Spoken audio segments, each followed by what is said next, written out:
काज़मिक इंफर English school पुराना सखर की जानिब से जश्न आज़ादी के मौके पर तकरीब का एहतमाम किया गया। तकरीब का आगाज हम्द व नाज से किया गया। जश्न आज़ादी की तकरीब में नन्हे मुन्ने तलबा व तालिबात ने भरपूर तरीके से न सिर्फ शिरकत की बल्कि तकारीर और टेबलों के जरिए वतन अजीज से मोहब्बत का भरपूर इजहार किया।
तकरीब में तलबा व तालिबात ने तकरीर के जरिए बताया कि मुल्क हासिल करने के लिए किस कदर कुर्बानियाँ दी गई और हमें इसकी हिफाजत कैसे करनी है। मुसलमानों को तशरीह में जाके पेश नहीं किया गया बल्कि इसको बनाने के लिए हिंदुस्तान के मुसलमानों ने ईंटों की जगह अपनी हड्डियाँ और पानी की जगह अपना खून इस्तेमाल किया है।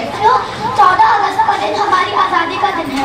ये वतन हमारे बड़ों ने बहुत मेहनत और जद्दोजहद से हासिल किया है। इसके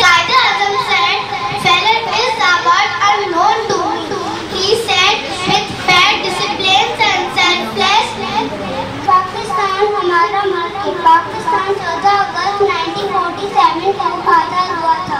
तकरीब में मिली नगमों पर कौमी परचम थामे नन्हे मुन्ने तलबा व तालिबात की परफॉर्मेंस ने हाजरीन के दिल पर ऐसा असर किया कि वो भी पाकिस्तान जिंदाबाद के नारे लगाते रहे और बच्चों के हौसले बढ़ाते रहे। जश्न आज़ादी की अहमियत बताने, पाकिस्तान से मोहब्बत का खुलकर इजहार करने के लिए तलबा व तालिबात का जोश व खरोश दीदनी था।